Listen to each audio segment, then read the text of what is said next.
97.1 Forever! Mga kwento ng pag-ibig, kwento ng pag-asa at mga kwento ng buhay dito sa Barangay Love Stories. Love Stories.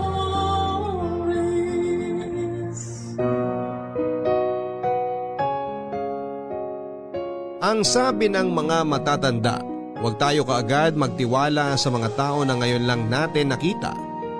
Kaya lang dahil sa labis nating kapusukan at karupukan, marami tayong mga bagay na hindi na isinasaalang-alang. Ikaw kapuso, naranasan mo na bang mabiktima ng mga maling tao? Lahat tayo ay naghahangad na makatagpo ng isang tao na mamahalin at makakasama natin habang buhay. Kaya nga merong iba sa atin na handang sumugal para lamang makamit ang kagustuhan nilang ito. At hindi rin naman yon masama. Ganyan ang karanasan na nais ibahagi sa atin ng ating letter sender na si Vina. Simple lang naman ang pangarap niya. Yon ay ang mahalin ng lalaking gusto niya at bumuo ng masayang pamilya kasama ito. Kaya lang ay sinong mag-aakala na ang lahat ay mauuwi pala sa isang bangungot at malungkot na pagtatapos. Handa ka na bang makarelate sa kanya? Alamin natin yan sa mga kwento ng pag-ibig, buhay at pag-asa sa nangungunang Barangay Love Stories. Dear Papa Dudut, bago ko po simulan ang aking kwento ay gusto ko po munang bumati ng isang mapagpalang araw sa iyo at sa ating mga kabarangay. Ako po si Vina, 35 years old at nagtatrabaho bilang isang parlulista noon. Kaya lang dahil sa pandemic ay nagtitinda na lamang po ako ng pagkain online. Mabuti na lang dahil kahit papaano ay nakakaraos naman po kami ng aming pamilya sa tulong na rin ng aming mga kamag-anak. Tubong Quezon Province po talaga kami ng pamilya ko pero 7 years ago nang lumipat kami dito sa Maynila. Papadudot, ang storyang nais ko pong ibahagi sa inyo ay nangyari 10 taon nang nakakalipas. Kakatungtong ko pa lamang noon sa edad na 25. Pero pakiramdam ko, masyado na akong matanda at napag-iwanan na sa buhay. Nang mga panahon na yon, wala po akong boyfriend at hindi ko pa talaga nararanasang makipagrelasyon. Hindi naman po dahil sa mahigpit si nanay at tatay, hindi lang po talaga ako ligawin noong kabataan ko dahil average girl lamang po ako. Sakto lang ang ganda, medyo patpate ng pangangatawan at may kaliitan din ang dibdib. Hindi rin ako pinakamatalino sa aming klase noong high school at college undergraduate lang ako dahilan para mas lalong bumaba ang self-esteem ko.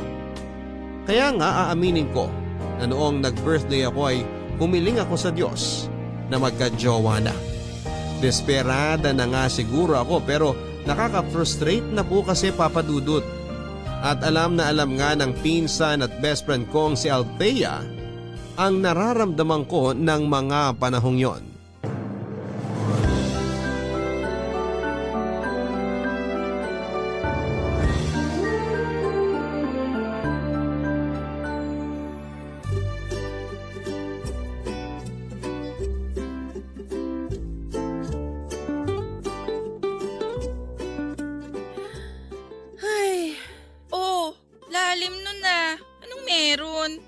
Nakaka-imbyerna lang kasi tong picture nyo ni Larry sa photo album natin. Biruin mo, mga high school tayo nito at wala akong kaalam-alam na nagliligawan na pala kayo sa likod ko. Ginawa nyo pa talaga akong third wheel dito eh. Sira! Hindi naman namin intensyon na gawin kang third wheel. Saka magbe-best friend naman tayo bago naging kami, di ba? Ibig sabihin, tayong tatlo na talaga noon ang sanggang dikit sa section natin. Oo, kaya lang nung naging kayo, naitsapwera na ako. Oy, hindi naman namin sinasadya na mapag-iwanan ka noon. Ikaw kasi, emutera ka rin. Niyaya ka naman namin na sumama sa mga gala namin tapos ayaw mo. Madalas mong dahilan may iba kang lakad. Pero yun pala, magsa-sound trip ka lang ng mga senti rito sa bahay. Naalala mo pa yon? Siyempre, ako pa ba? Sa ating dalawa, ikaw ang malilimutin. Natatandaan ko pa nga rin yung utang mo na hindi mo pa nababayaran nung college tayo. Hoy, anong utang? Di ko alam yan ha. Pero nakakatuwa lang dahil ang tagal niyo na rin ni Larry. At in fairness, going strong talaga kayo. Minsan alam mo, hindi ko mapigilang mainggit sa inyo kasi parang ang perfect niyo na. Buti ka pa, Insan. Nahanap mo na yung lalaki na para sa'yo talaga. O ayan ka na naman sa pagiging madrama mo. Masisisi mo ba ako? 25 years old na ako. Ibig sabihin, kung matitegi ako sa edad na 50, edi nangangalahati na akong nabubuhay sa mundong to. Tapos wala pa ako nagiging boyfriend. Paano hindi ako magdadrama nun? Tuwing sasapit na lang ang Valentine's, wala akong kadit. Tapos palaging malamig ang Pasko ko. Alam mo, challenging din naman ang pagkakaroon ng karelasyon. Aaminin ko, minsan naiinggit din ako sa'yo. Kasi malaya mong nagagawa yung mga bagay na gusto mo. Nakakagala ka nang walang nagbabantay sa'yo. Di tulad ko. Aba bakit? Hinihigpitan ka ba ni Larry? Hindi naman yata tama yun kung sakali, Insan. Sira! Hindi naman ganun ang ibig kong sabihin. Ayos na ayos kami ni Larry. Pero syempre, may mga bagay na dapat naming ikonsulta muna sa isa't isa bago namin gawin. Kung tutuusin, ganun din naman siya sa akin. At kapag di namin yun ginawa, pareho kaming maiinis sa bawat isa. Yun naman pala. Ano pang nirereklamo mo? Buti ka nga may jowa samantalang ako, eto, wala. Bokya! Ano ka ba naman? Alam mo, Insan, darating din ang lalaking para sa'yo. Hintayin mo lang at huwag kang magmadali sa buhay. Bata ka pa naman. Bakit? May batas ba na nagsasabi na dapat pag edad mo ng 25 may jowa ka na o nakapag-asawa ka na? Wala naman, di ba? Kahit na, automatic na yun. Tsaka tingnan mo ang mga magulang natin noon. Mas bata pa sa akin nakapag-asawa at nagkaanak. 23 lang si nanay nung pinagbuntis ako. At saka ilang beses mo na rin sinasabi sa akin na maghintay ako sa kung sino mang magiging jowa ko. Tuwing birthday ko na lang ipinapaalala mo sa akin na ang tunay na pag-ibig hindi minamadali. Kaso baka naman tumandang dalaga na ako nito, Insan. Maawa ka naman sa akin. Grabe ka! Kung makapagsalita ka naman parang wala nang lalaki magkakagusto sa'yo ah. Sana hindi ako NBSB hanggang ngayon kung meron, di ba? Ay, ano ba kasing kasalanan ko nung past life ko? Bakit parang sinumpa yata ako maging single forever? Alam mo ba, Insan? Gabi-gabi na kaya ako kung magdasal na sana. Ibigay na niya sa akin ng lalaki makakasama ko habang buhay. Minsan nga nasasabi ko na lang na kahit sino, basta may manligaw, sasagutin ko na kaagad. Hoy, mag-iingat ka sa mga hinihiling mo dahil baka hindi Diyos ang makarinig sa'yo. Baka si Satanas ang magbigay sa'yo ng kung sino mang yang lalaki na hindi naman pala karapat-dapat sa'yo. Tingnan mo tong tao na to. Imbis na i-cheer mo ko, ginaganyan mo pa talaga ako. Hindi ka pa talaga naaawa sa pinsan mong desperada na magkajowa. Ewan ko ba naman kasi sa'yo? Di ka mapakali samantalang hindi ka naman mauubusan ng isda sa dagat. Malay mo, hindi pala taga rito ang lalaki na makakatuluyan mo, di ba? Try mo rin kasing sumama sa amin ni Larry kapag nag-out of town kami. Ayoko. Gagawin niyo lang akong photographer niyo. Tsaka gusto mo bang mamatay na talaga ako sa inggit kapag nakita ko kayong sobrang sweet? Para ka talagang may tiwang mag-isip, Insan. Noon mo pa naman kami nakikitang sweet ah. Kaya nga, mas lalo lang ako nasusuya sa inyo. Tsaka nagsasabi lang ako ng totoo. Ang gusto ko lang talaga na mangyari ngayong birthday ko, magkaroon na ako ng jowa. Kaya naman please lang po, ibigay niyo na ang wish ko. Promise, kakain na po ako ng gulay at hindi na ako magpupuyat gabi-gabi para manood ng kung ano-ano. I-promise mo rin na sasama ka sa next trip namin ni Larry para may photographer kami. Buisit talaga to.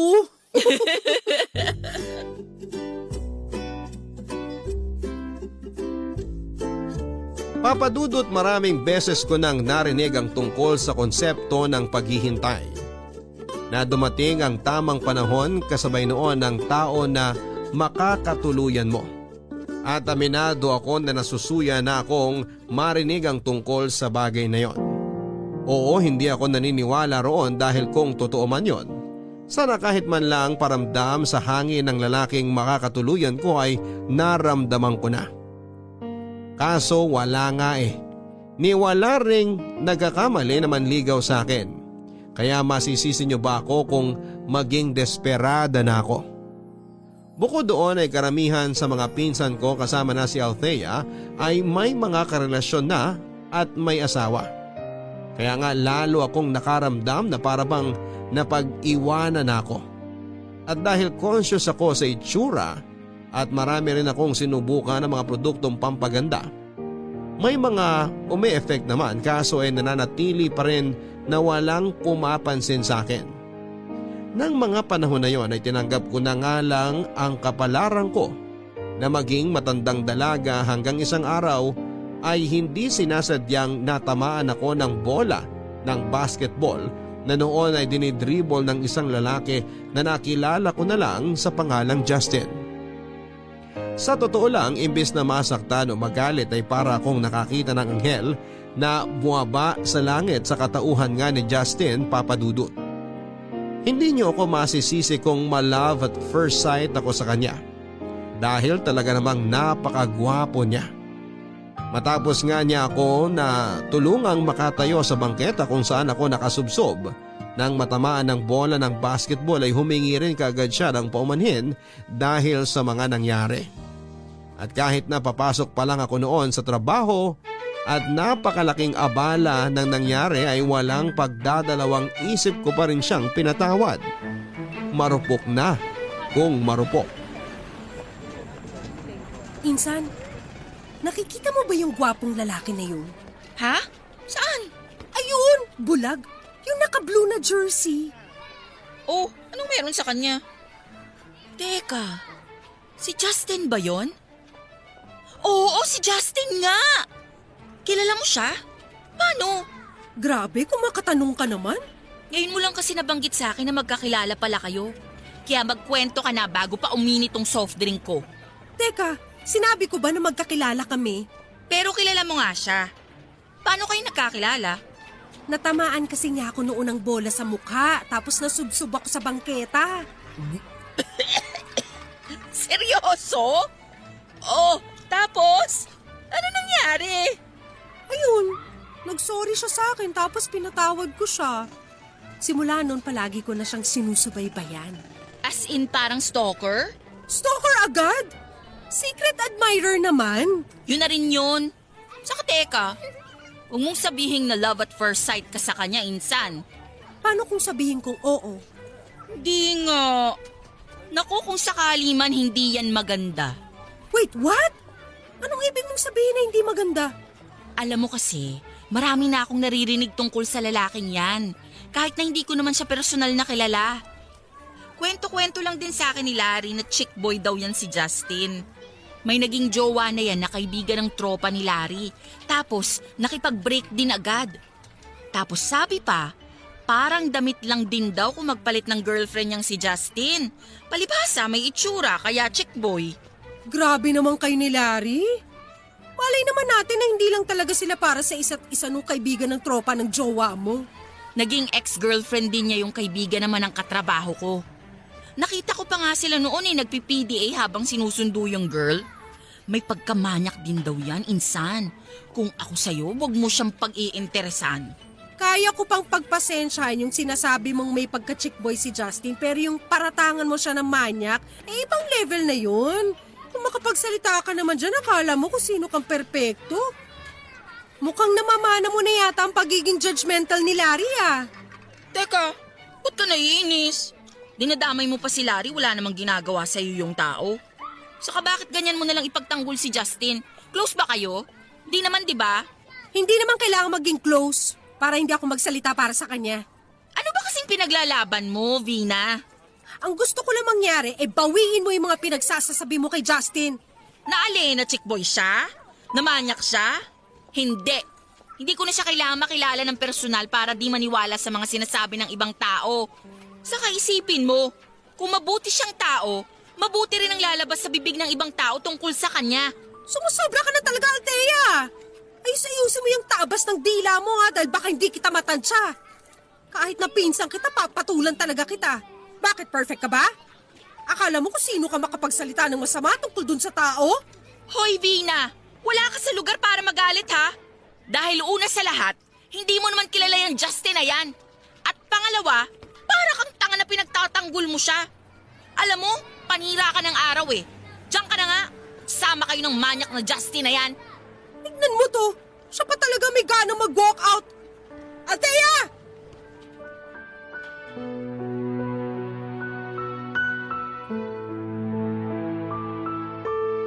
At hindi ko na nga napigilan ang sarili ko noong mairita sa pinsang kong si Althea matapos niyang paratangan ng kung ano-ano si Justin. Samantalang hindi rin naman niya ito masyadong nakilala. At siya pa talaga ang may ganang mag-walk out sa pag-uusap namin at palabasing ako ang may diferensya. Kahit na magpinsang kami at mag-best friend ay hindi ko kayang palampasin ang pag-a-attitude niya sa akin, Papa Dudut. Kaya nga ng mga sumunod na araw ay hindi na kami nagpansinan pa ni Althea.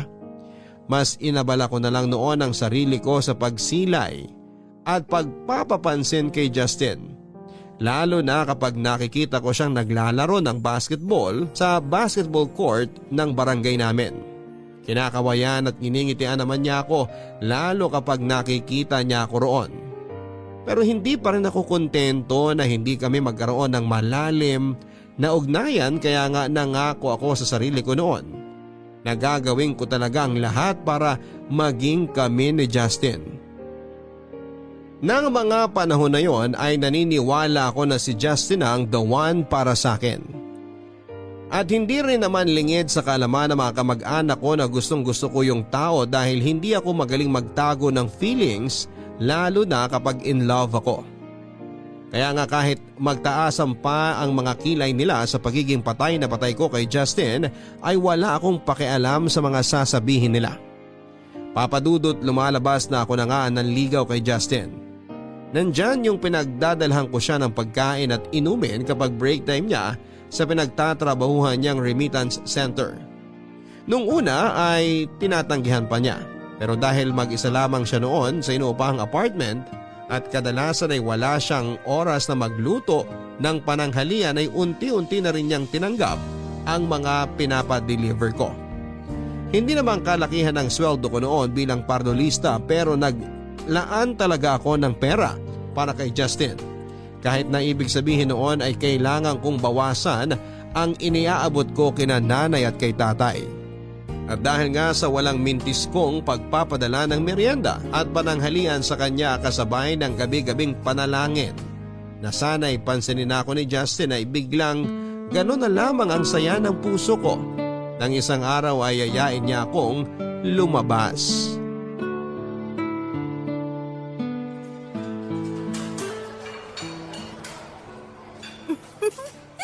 Grabe, Justin. Nag-abala ka pa talaga na dito tayo sa fast food kumain. Alam mo naman na kahit sa turo-turo lang ayos na ako. Hindi naman ako maselan. Pero thank you ha. Na-appreciate ko talaga tong effort mo.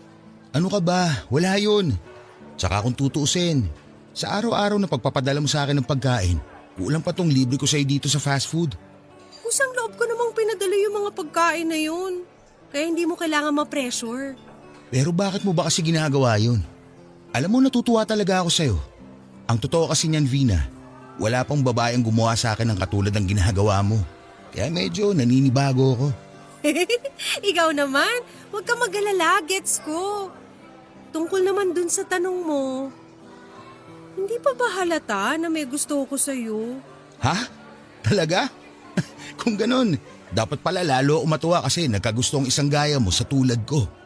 Oh, bakit naman hindi ako magkakagusto sa isang tulad mo? Mabait ka naman, masaya kasama. Kaya hindi talaga malabo na magkagusto ang kahit na sino sa'yo, no? Masyado mo naman pinapalaki yung ulo ko dahil sa mga papuri mo. Pero seryoso, thank you ha. Kasi hindi mo ako inusgahan. Hindi ka nagalit sa akin nung natamaan kita ng bola ng basketball. Kung ibang tao yon, sigurado baka pinabarangay na ako. Sobra naman sila. Alam mo, natutuwa ako sa'yo kasi napaka-honest mo sa feelings mo. Di rin ako magugulat kung isang araw, lumalim na rin tong pagkagusto ko sa'yo. Talaga? Gusto mo rin ako, Justin? Oo! Hindi naman malabong mangyari yun kasi mabait ka rin. Masaya ka rin kasama tapos masarap ka pa magluto. Palagi ko nga ibinibida sa mga katrabaho ko yung mga pagkain na pinapadala mo. At kitang-kita ko kung paano sila maglaway sa inggit. Grabe, ang swerte ko sa'yo, Vina. Mas maswerte ako sa'yo. Walang gabi na hindi ako nagpasalamat sa Diyos dahil tinamaan mo ko noon ng bola nang mapadaan ako sa basketball court. Siguro tinakda talaga na matamaan ako ng bola sa mukha. Kasi kung hindi dahil doon, hindi tayo magkakakilala. Talaga? Mukhang kumpiyansa ka ah. Oo naman. Bakit hindi? Eh ikaw ba? Di ba sabi mo, swerte ka nang magkakilala tayo? Tapos pareho rin naman natin gustong isa't isa. Kumbaga, pasok na pasok din ang mga personality natin. Sige nga, sabihin mo sa akin kung aksidente pa ba ang nangyaring pagkakakilala natin? Sige na, sige na. Naniniwala na ako na sinadya nga ng pagkakataon na magkita tayo nung araw na yon. Noon ko lang ulit kasi naramdaman na maging masaya nung dumating ka sa buhay ko, Vina. Wala biro, para akong bata na na-inlove ulit. Sigurado akong alam mo na kung anong tingin sa akin ng mga tropa ko, di ba? Tingin na ano? Nababaero ka? Oo, pero ang totoo niyan, matagal-tagal na rin kasi nung huli akong ma-inlove ng totoo. Lahat naman ng mga babae nagdaan sa buhay ko hindi naman pang seryosohan. Para kasi sa akin, hindi ko pa nahahanap yung babae na mamahalin ko talaga ng todo. Masasabi ko na mukhang nasa harapan ko na siya ngayon. At ikaw yon, Vina. Ewan ko sa'yo. Alam mo ang landi mo ha. Ganyan ka ba sa mga babae mo? Maniwala ka't sa hindi, sa'yo lang ako ganito. Saka wala na ako mga babae. Tumigil na ako sa ganyan. Nakakasawa rin pala. Darating talaga sa punto ng buhay natin na bigla tayo magbabago for the better. Kahit meron tayong di magandang nagawa sa nakaraan natin, basta desidido tayong ayusin ang takbo ng buhay natin, ayos na yun. Yun din naman ang nakikita ko sa'yo, Justin. Kaya nga hindi kita hinusgahan sa kabila ng mga narinig ko sa mga tao tungkol sa pagiging babaero mo Dati, pero hindi na ngayon. Hindi ko na rin siguro mabubura ang tingin nila na yun kasi tingnan mo naman ang mukhang to. Ang gwapo, di ba? Kung sa bagay may punto ka, gwapo nga.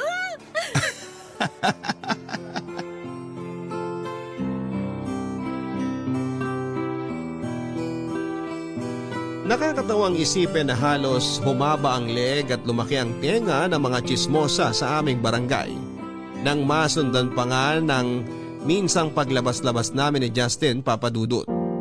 Aminin ko na ang sarap din pala sa pakiramdam ang maging center of chismis sa lugar namin dahil sa wakas ay mukhang magkaka-boyfriend na ako. Mabait po si Justin at katulad nga ng inaasahan ko.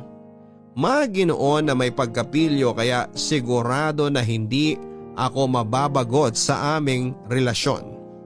Kung sakali nga na maging kami Papadudot ay hindi pa rin naman ako tumigil sa gabi-gabi kong pananalangin at pagpapanata sa Diyos na sana'y magkaroon ako ng boyfriend at kung pwede rin ay si Justin na yon.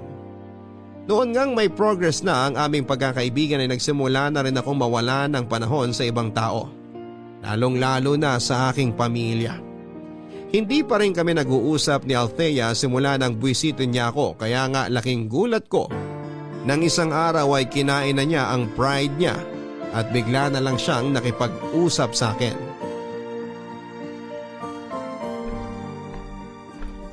Oh, anong ginagawa mo rito? Pumunta ka ba rito para mag-sorry sa mga masasamang sinabi mo tungkol kay Justin? Nagpunta ako rito para ihatid tong adobo na pinabibigay ni nanay sa inyo. At hindi ako magsusorry sa mga sinabi ko tungkol sa lalaking yon. Aba hanggang ngayon ba naman? Pinangangatawanan mo pa rin ang mga bintang mo dun sa tao? Wala ka ba talagang hiya? Masyado ko ng judgmental. Eh ikaw, di ka na rin ba nahihiya sa sarili mo? Balita ko, todo effort ka pa raw sa panliligaw mo dun sa babaerong yon. Bumaliktad na talaga ang mundo. Vina, ganyan ka ba ka-desperada? Desperada na kung desperada, wala akong pake. Tsaka hindi ko gets kung bakit ang init-init ng dugo mo kay Justin samantalang wala naman siyang atraso sa'yo. Sabihin mo nga sa akin, ano ba talagang pinuputok ng butsi mo? Single naman si Justin at walang sabit. Insan, wala naman talaga akong personal na galit kay Justin. Ang akin lang, concerned ako sa kapakanan mo. Mamaya saktan ka lang nun at ang malala pa, baka gawin ka lang din niyang isa sa mga babae niya. Hindi mo nakikita yon?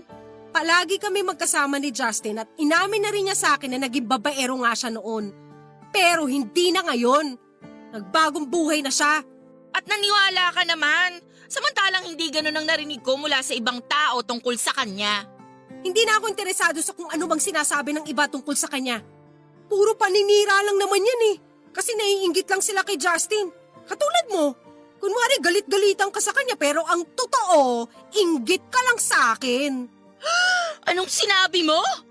Naiinggit ako? Bakit ako maiinggit sa'yo? Kasi hindi na sweet ang boyfriend mo sa'yo. Sa sobrang tagal nyo na, masyado na kayong nagiging komportable sa isa't isa. Nagiging busy na rin kayo sa mga trabaho nyo kaya wala na rin kayong time para mag-date. Di tulad namin ni Justin, linggo-linggo lumalabas. Hoy, para sabihin ko sa'yo, hindi ako naiinggit sa inyo ni Justin. At hindi ang relasyon namin ni Larry ang issue dito. Di ka ba nakikinig sa sinabi ko?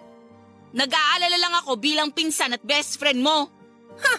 Kung ganyang klase ka lang din naman mag-alala sa akin, salamat na lang pero wag ka na mag-aksaya pa ng oras. Malaki na ako. 25 years old na nga ako, di ba? May mga desisyon na ako sa buhay ko na ako lang ang dapat na gumagawa. At kayo bilang mga kamag-anak ko, dapat suportahan nyo na lang ako. Hindi yung ganyan. Ano?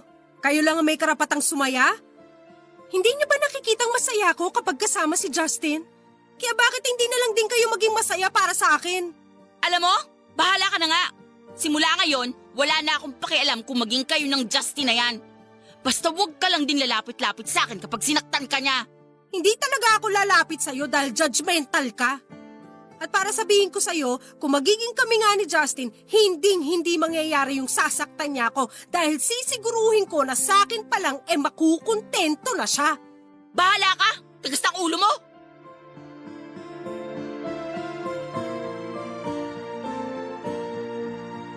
Papa Dudut, hindi ko po maintindihan kung saan nanggaling ang ganong kabigat na damdamin ni Althea para kay Justin.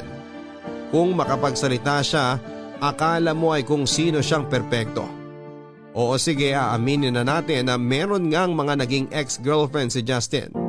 Pero wala na akong pakialam sa mga issue nila dahil past is past.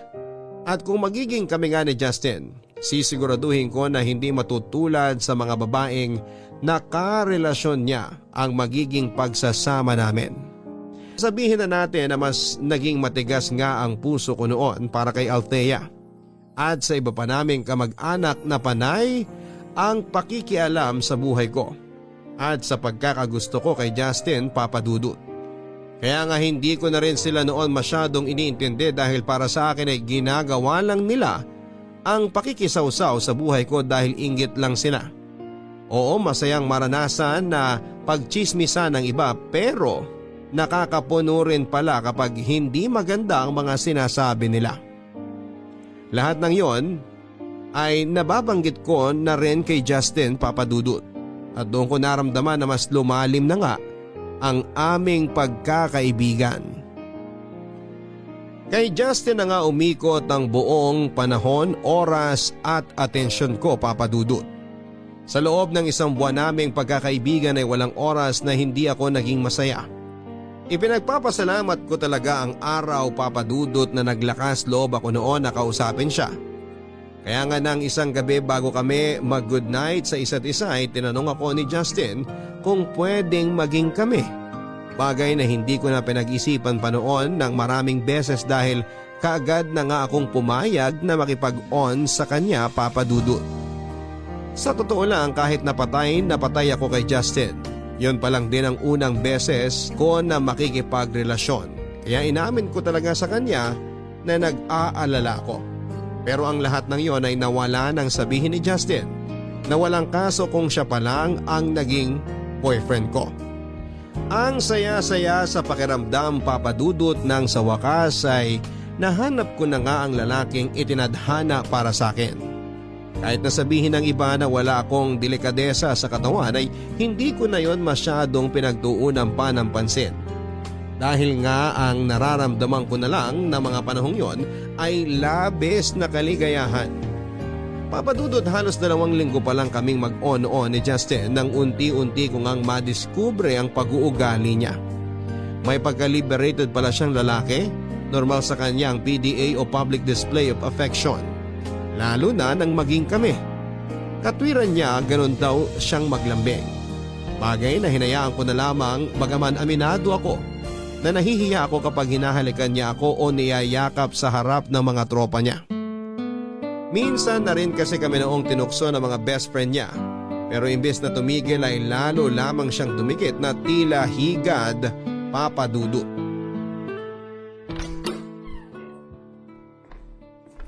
Upo ka muna, mahal. Sige. Ayos lang ako. Bakit parang kabado ka naman dyan? Relax. Ako lang tao rito. Wala ako ibang kasama. Wala namang kasi yun. Pero, seryoso ka ba talaga sa sinabi mo kanina? Na alin? Na gusto kong may mangyari na sa atin? Oo, kasi Mahal, di ba nag-usap na tayo? At pumayag ka naman? Kaya nga sinama na kita rito sa apartment para mag-overnight. Huwag mo sabihin na umaatras ka, ha? Hindi naman ako umaatras. Kung ganun, anong problema mo? Bakit parang alangan ka pa rin? Ano kasi, wag ka sanang madidisappoint pero first time ko kasi. Kaya wala pa talaga akong idea sa gagawin natin. Kaya hindi ko mapigilang mag-alala. Sus, ikaw talaga. Huminahon ka lang kasi. Saka hindi naman kita pababayaan along the way. Kaya nga ako nandito para i-guide ka, di ba? Hindi ba nakakahiya na sa edad kong to wala pa akong experience sa sex? Para sa akin, hindi naman. Saka natutuwa nga ako dahil ako magiging una mo. Basta, promise mo sa akin na hindi mo ako papabayaan pagkatapos ha. Isa pa kasi sa kinatatakot ko, baka iwanan mo ako kapag may nangyari na sa atin, Justin. Ano? Saan naman ang galing yan? At saan naman ako pupunta ko sakali? Aba, malay ko. Basta, masisisi mo ba ako kung mapraning ako ng ganito? Masyadong mabilis ang mga pangyayari eh. Ito nga pagpayag ko na makipag-sex sa'yo, masyado atang mabilis din eh. Akala ko ba mahal mo ako? Oo, mahal nga kita kaso… Kaso ano? Vina, pinapainit mo naman ang ulo ko eh. Pumapayag ka lang ba kanina para paasahin ako? Hindi naman sa ganun, Justin. Payag talaga ako. Kung payag ka, wala ka na dapat marami sinasabi dyan. Saka diba, sabi ko naman sa'yo ako na ang bahala. Kaya nga hindi mo na kailangan kabahan pa dyan. Baka nga pagkatapos ng gabing to hanap-hanapin mo yung experience eh. Siguro nga, tama ka. Mahal, magtiwala ka sa akin, okay? Hindi kita pababayaan. Sisiguruhin ko na mag-e-enjoy ka ngayong gabi. Ituturing kita na parang Diyosa. Sasambahin pa kita kung gusto mo. Luluhuran kita. Kailangan mo pa ba talagang sabihin yan? Oo, pampakondisyon din yun. So ano, tara. Maligo muna tayo tapos umpisa na rin natin doon sa CR. Mahal na ba? May kiliti ako dyan. Ngayon alam ko na kung nasa ng kiliti mo.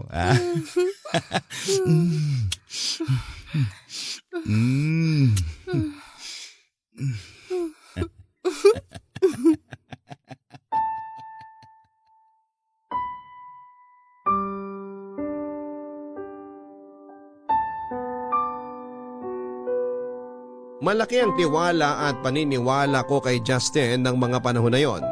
Kaya nga ibinigay ko na rin sa kanya nang walang pasubali ang pagkababae ko. Sinigurado naman niya na hindi niya ako mabubuntis dahil inamin ko rin naman na hindi pa ako handang maging isang ina. Ginabayan at tinuruan nga ako ni Justin ang mga dapat gawin sa unang gabi ng aming pag-iisa. Kaya nga hindi ko na rin noon masyadong naramdaman ng kabahan. Ipinaramdam din niya sa akin na maganda ako at nararapat na sambahin na para bang Diyosa. Ang isang beses na may nangyari sa amin ni Justin ay nasundan pa ng nasundan ng maraming mainit na gabi, Papa Dudut. Mas naging confident naman ako noon sa sarili ko dahil may mga maituturing na akong karanasan sa mga bagay na pinapangarap ko lang noong wala pa sa buhay ko si Justin. Kaya lang, Papa Dudut, mas naging demanding naman ang boyfriend ko. Nandyan yung kahit may period ako ay gusto niyang makipagtalik sa akin. Palagi rin siyang nagagalit o nagtatampo kapag hindi siya pinagbibigyan tuwing pagod ako o nag-overtime sa trabaho. Nang huling beses nga na may mangyari sa amin ay masyado naman siyang magaspang makitungo sa akin, kaya nilagnat talaga ako noon. Hindi naman niya ako pinipilit kapag ayaw ko, pero meron siyang paraan para konsensyahin ako, Papa Dudut, na pagbigyan ng pagiging hayok niya.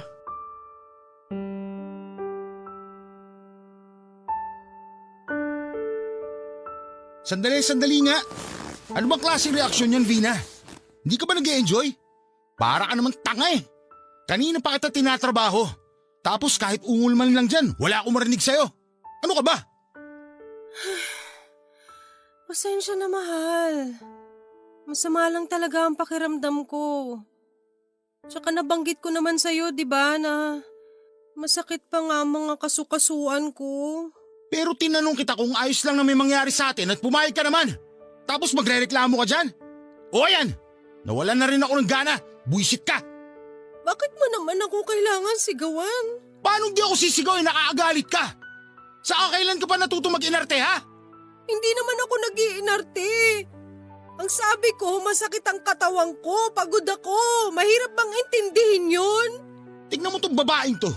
Ginawa pa akong bobo. Siyempre, naiintindihan ko yun kaya nga tinanong kita kanina kung ayos lang, di ba? Eh di sana hindi ka pumayag. Bobo ka ba, Vina? Simpleng tanong, simpleng sagot tapos pinapakomplika mo pa. Sa palagay mo, magagawa ko pa bang tumanggi kapag gusto mong may mangyari sa atin? Samantalang kapag ginawa ko yun, nagtatampo ka? O kaya nagagalit ka? Hindi ko na nga alam kung saan ako lulugar sa'yo. Oh, at ako pa talaga ang sinisisi mo? Ang kapal rin talaga ng mukha mong babae ka. Ang gusto ko lang naman intindihin mo ko. Bakit ba gustong gusto mo na palagi may nangyayari sa atin? Seryoso ka ba talaga sa tanong mo na yan? Ibabalik ko sa iyo ang tanong ha. Bakit ikaw? Ayaw mo na may nangyayari sa atin? Palagi mo nga hinahanap-hanap yung mga ginagawa ko sa kama eh. Tapos ngayon mag-iinarte ka? Umayos ka, hindi na ako natutuwa sa'yo. Alam mo, mabuti pa, umalis ka na nga lang sa harapan ko. Bumangon ka na dyan, huwag ka dito. Justin naman! Palilipatin mo talaga ako sa sala? Doon mo ako patutulugin? Anong pinagsasabi mo? Hindi ka matutulog sa kahit saang sulok ng bahay ko dahil pinapalis na kita. Bilis! Kilos na! Seryoso ka ba? Ating gabi na? Wala nang jeep na bumibiyahe pa uwi sa amin? Problema ko pa ba yun? Eh di maglakad ka. Isa na lang talaga, Vina. Tatamaan na sa akin yung pagmumukha mong gaga ka. Ang dami mong tanong. Naaalibadbaran na ako sa'yo. Baka nakakalimutan mo, girlfriend mo ako.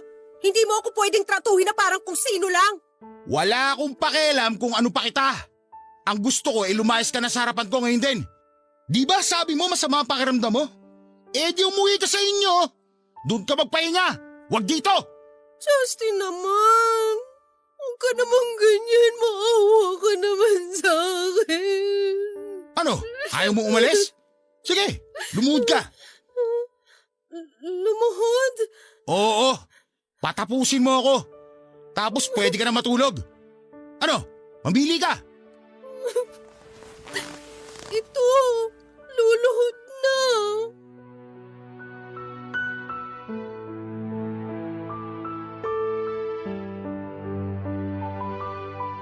Hindi ko naman sinasadya na madismaya sa akin si Justin ang gabing yon pero wala talaga ako sa mood. Kaya lang, laking pagsisisi ko nang mas pinagtuunan ko pa ng pansin ng nararamdaman ko noon dahil nang sumunod na araw ay hindi na rin ako kinausap pa ng boyfriend ko. Hindi niya rin sinasagot ang tawag at text ko. Hindi rin niya ako kinakausap kapag nagpupunta ako sa pinagtatrabahuhan niya at hindi rin niya tinatanggap ang dala kong pagkain at merienda. Nang mga panahong yon ay napagod na yata akong suyuin si Justin kaya naman naisip kong bigyan muna siya ng space. Umasa ako na kahit papaano ay mapag-isip-isip niyang may mali rin naman siya sa mga nangyari. At hindi pwedeng habang buhay na ako na lamang ng ako ang may pagkukulang. Kaya lang nagdaan ang ilang araw at lumipas ang isang linggo. Lalo lamang kaming naging malayo sa isa't isa ni Justin. Doon na nga ako nakaramdam ng matinding takot sa dibdib na baka mauwi sa hiwalayan ang aming tampuhan, Papa Dudut. At dahil sa takot ko na baka isang araw ay makipag-break na lang sa akin si Justin ay sinantabi ko na nga lang ang pagtatampo ko sa kanya. At buong pagpapakumbaba na kinausap siya, Papa Dudut. Nang araw na saktong pareho naming day off ay nag-text akong papunta sa apartment niya. Bago ako dumating doon ay dumaan muna ako sa paborito niyang fast food at umorder ng mga pagkain. Daladala ko rin noon ang mga ireregalo kong bagong polo shirt at pantalon sa kanya na binili ko pa sa mall. Nang makarating na ako sa apartment niya ay naabutan ko lang siyang nanonood ng TV. Nakasimangot pa nga siya matapos niya akong pagbuksan ng pinto at tila masama pa rin ang loob niya sa akin. Kahit na pinasalubungan ko na siya ng mga paborito niyang pagkain at niregaluhan ng bagong damit at pantalon. Pero nagpaka-mature pa rin ako noon at hindi natin nagpapadudot. Masinsinan ko nga ang kinausap si Justin at doon ay tinanong ko siya kung ano pa ba ang dapat kong gawin para lamang magkabati na kami. Doon na nga niya sinabi sa akin ang bagay na gusto niyang mangyari.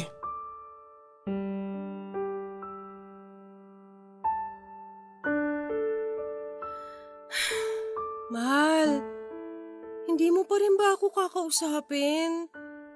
Kanina pa ako salita ng salita rito. Hindi mo rin pinapansin mga pasalubong ko sa'yo. Pwede ba? Naiirita ako sa boses at pagmumukha mo. Dapat talaga hindi na kita pinapasok dito sa bahay. Panira ka ng araw. Saka ano ba akala mo? Madadala mo ako sa pagbibigay ng pasalubong, ganon? Anong palagay mo sa akin, bata? Hindi naman sa ganun. Anong hindi naman sa ganon? Oh, anong ibig sabihin ng mga dala mong yan? Di ba, ilang araw mo rin ako hindi kinibo? Tapos bigla ka nalang susulpot ngayon dito at magbibigay ng kung ano-ano. Ikaw ang hindi sumasagot sa mga text at tawag ko. Kaya nga naisip ko na bigyan ka ng space para makapag-isip-isip. Ako rin nag-isip. At narealize ko na hindi ko pala kaya yung ganito na magkaaway tayo. Kaya nga nilakasan ko na talaga ang loob ko na pumunta rito sa bahay mo eh. Hindi raw kaya. Sus! Ang dami mo pa sinasabi. Nagsasabi ako ng totoo. Mahal na mahal kita. At kapag nawala ka sigurado, masisiraan ako ng ulo. Kaya nga kahit ano handa akong gawin, magkabati lang tayo. Please Justin, wag mo naman akong tiisin. Talaga? Kahit ano? Oo, kung gusto mo may mangyari sa atin ngayon, sige, ayos lang. Hindi na rin naman masama ang pakiramdam ko eh, kaya sigurado makakailang rounds na tayo. Kaya lang mahal, may gusto sana akong subukan. Ha? Gustong subukan? Oo! Di ba sinabi mo sa akin na gagawin mo kahit ano para magkaayos lang tayo? Ito na yun, mahal. Gusto kong gawin mo ang sasabihin ko. Ano ba kasi yun? Parang bigla mo naman akong pinakaba. Magtiwala ka lang sa akin. Alam mo naman na hindi ko magagawang ipahama ka, hindi ba? Oo, kaso sabihin mo na yung gusto mo mangyari para naman matapos na tong kaba ko. Okay, sige. Kilala mo naman yung mga tropa kong sina Brian at Chris, di ba? Bukod sa pagiging mag-best friends naming tatlo, kababata ko rin sila. Kaya naman kilalang kilala namin ang isa't isa. Alam ko yan, mahal. Kitang-kita ko naman na sobrang close nyo kapag magkakasama kayo eh. Pero bakit ba sila napasok sa usapan natin? Tapos sabi mo, ayos lang naman sa'yo na may mangyari sa atin dahil okay na ang pakiramdam mo. Vina, mahal. Gusto ko sanang subukan na kasama natin sila. Ha? Ano ka mo? Gusto mo may mangyari sa ating apat? Parang gano'n na nga. Pero sa umpisa, Papanoorin ko lang muna kayong tatlo. Nasisiraan ka na ba ng ulo? Teka, paano mo naaatim na sabihin ang tungkol sa bagay na yan? Ano ba tumatakbo sa isip mo? Wala naman ako nakikitang problema ron. May mga magjowa nga na gumagawa naman ng bagay na yun. Parte lang yun ng pag-e-explore nila. No feelings attached. Kaya hindi mo kailangan mag-inarte ng ganyan. Bakit? Ano bang palagay mo sa ating dalawa, mga explorer? Parang gago naman yung tanong mo. Alam mo yung makitid mong isip talaga ang dahilan eh. Kung bakit ang boring ng sex life natin. Akala ko ba handa ang gawin ng lahat para lang magkabati tayo? So bakit para bumabaligtad ka? Oo, handa akong gawin lahat para sa'yo pero hindi ko naman akalain na yan ang hihilingin mo. Hindi man lang ba tumindig ang balahibo mo sa gusto mo mangyari? Ako? Na girlfriend mo? Hayaan mo lang nagalawin ng mga tropa mo? Sa harapan mo? Justin naman! Mangilabot ka nga! Hindi ka ba naikinig sa sinabi ko kanina? Hindi ko lang sila basta tropa. Kababata ako rin sila. Halos kapatid na ang turing namin sa isa't isa. Tsaka akala ko ba mahal mo ako? Hindi mo naman yata talaga ako mahal, Vina eh. Sinungaling ka. Wala ka talagang gustong gawin para umayos ulit ang relasyon natin. Justin naman! Madali akong kausap. Kung ayaw mo, bukas ang pintuan. Dalhin mo na rin itong mga lecheng pasalubong mo. Hindi mo ako mauuto sa mga ganyan. Buisit! Sinasayang mo oras ko. Malis ka na!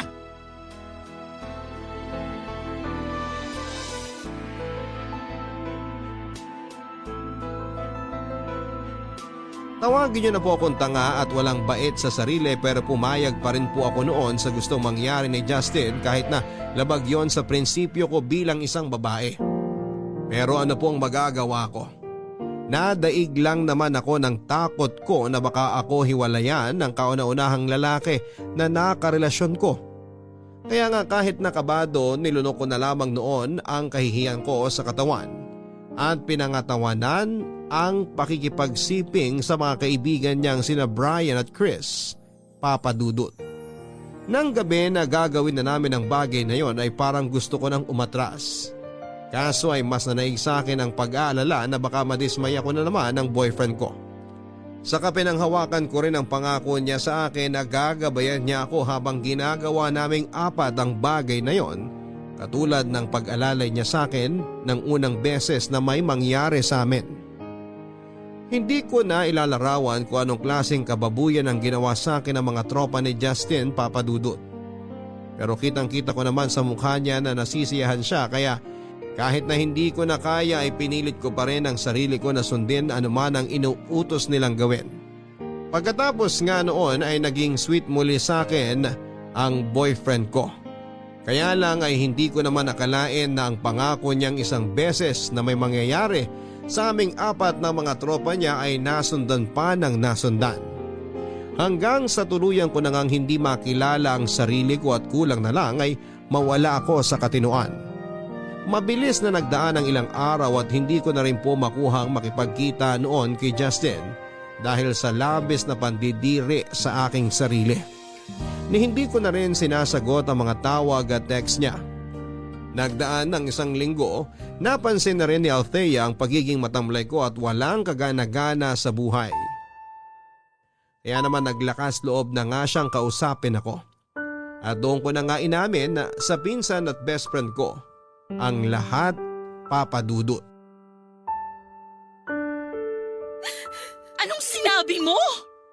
Vina, anong kagaguhan ba yung pinasok mo? Mas masahol pa talaga yung Justin na yun kaysa Tanas eh! Napakawalang hiya niya! Alam ko namang katangahan talaga yung ginawa ko, Althea. Mahal na mahal ko si Justin kaya hindi ako nakatanggi sa mga gusto niya mangyari. Buisit na pagmamahal yan! Nang dahil dyan, pumayag kang babuyin ng hindi lang ng Satanas na yon, kundi pati ng mga kampon niyang demonyo!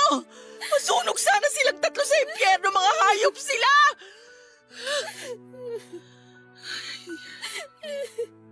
Halika nga rito. Sige lang. Yakapin mo lang ako ng mahigpit. Akala ko kasi isang beses lang kaya pumayag ako. ako kay Justin at kitang-kita ko naman yung sinseridad sa mga mata niya. Sa katunayan, naging maayos na nga ulit kami pagkatapos nun. Kaso hindi pa rin siya nakontento. Nasundan ng mga hirit niya.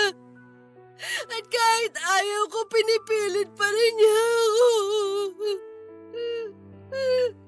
Pinagbantaan pa nga niya ako na masasaktan daw ako kapag hindi ko siya pinagbigyan ulit. Insan, pakiramdam ko ang dumi-dumi kong babae. Lalo na nung kinukunan ni Justin ng video habang pinababoy ako ng mga tropa niya.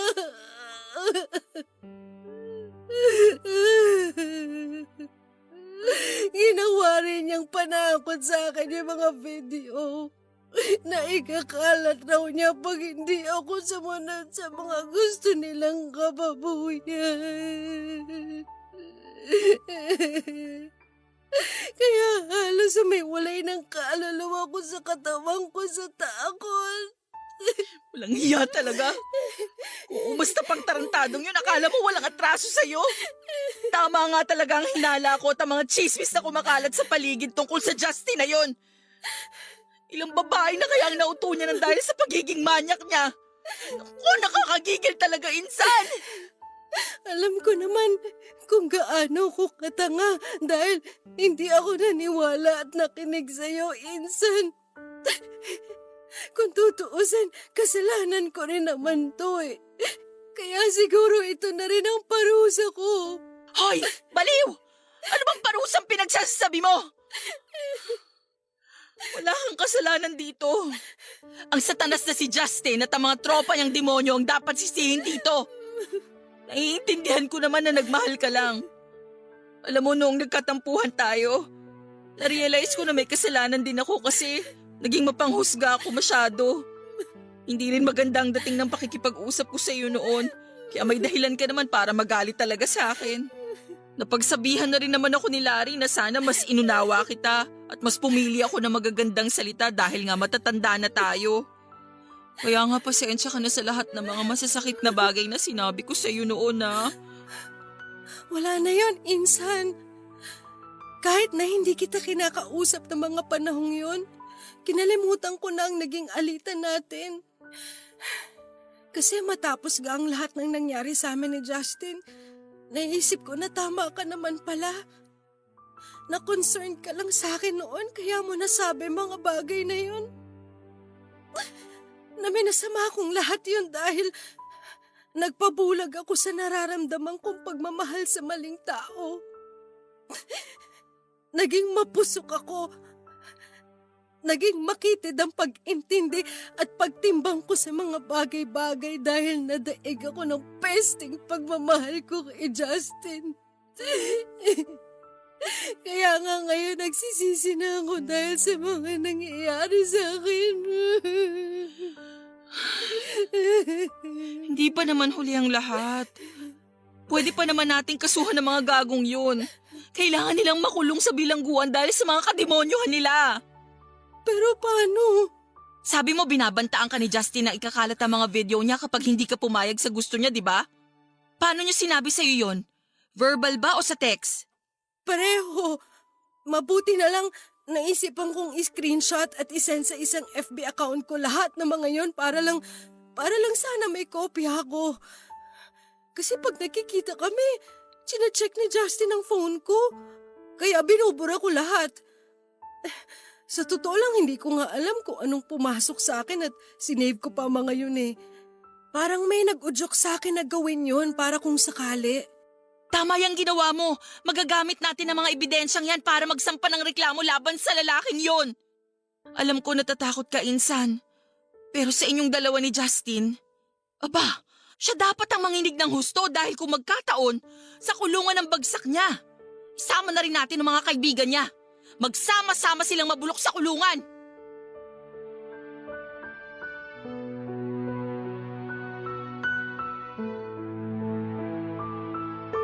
Papadudot, masakit sa akin na makita ang galit na expression sa mukha ni Justin matapos nga siya noong arestuhin ng mga pulis nang magsampa kami ng reklamo laban sa kanya at sa mga kaibigan niya.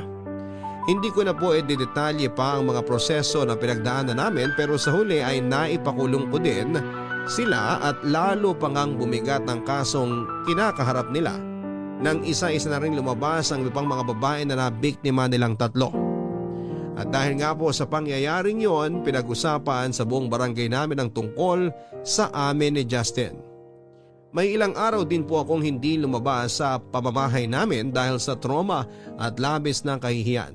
Mabuti na lang dahil todo suporta at alalay sa akin ang aking mga magulang, pamilya at mga kamag-anak. Malalapit na kaibigan at maging si Althea. Nagdaan pa nga ang ilang buwan at unti-unti na ring namatay ang isyu na yon sa aming lugar at ako naman ay nagsimula na ring magpatuloy sa buhay. Masakit po para sa akin ang nangyari, pero sa isip ko ay malaking aral yon na dadalhin ko hanggang sa pagtanda ko, Papa Dudut. Nakakalungkot lang isipin ang dahil sa pagiging mapuso ko noon ay napahamak ako. Sa kasalukuyan ay lumipat na kami ng tirahan ng pamilya ko. Bago mag-pandemic ay sinubukan ko ulit magtrabaho sa parlor, pero dahil nga sa COVID-19 ay marami na sa ating mga kababayan ang huminto o nawalan po ng hanap buhay. At kabilang na ako roon. Pero hindi naman tumigil ako sa pagpupursige at pinipilit kong bumangon mula sa aking pagkakadapa. Maunawaan ko kung may mga kapuso tayo ang manghusga o maiinis sa akin. Pero sana kahit papaano ay meron pa rin kayong na-realize mula sa mga pinagdaanan ko. Wala akong ibang hangad kundi ang makapagbigay ng aral at inspirasyon sa ating mga tagapakinig, kaya naglakas loob pa rin po ako na ibahagi sa Barangay Love Stories ang kwento ko, Papa Dudut. Maraming salamat in advance kung sakali man na palaran akong maitampok ninyo ang aking kwento sa inyong programa. Ang inyong forever kapuso, Vina. Mga kabarangay, lahat tayo ay nagkakamali sa buhay natin dahil wala sa atin ang ipinanganak na perpekto. Lahat po tayo ay dumaan din sa pagiging mapusok o marupok nang minsan tayong umibig. Hindi rin naman tayo exempted na masaktan at magdusa sa kamay ng mga maling tao kahit na sabihin pa natin na mabuti naman tayo. Pero hindi ibig sabihin noon ay magiging miserable na tayo habang buhay dahil kahit kailan ay hindi tayo pwedeng husgahan ng ating mga nakaraan. Gaano man yon kasalimuot at nagdulot sa atin ng labis na kahihiyan. Tularan natin si Vina na bagaman nagkamali sa kanyang nakaraan ay pilit na nagsisikap na bumangon sa kasalukuyan. Hanggang sa muli, ako po si Papa Dudut sa mga kwento ng pag-ibig, buhay at pag-asa dito sa Barangay Love Stories #1. Mga kwento ng pag-ibig, kwento ng pag-asa at mga kwento ng buhay dito sa Barangay Love Stories. Love Stories. Forever! Nagustuhan ng iyong napakinggan? Ituloy yan via live stream sa www.gmanetwork.com/radio.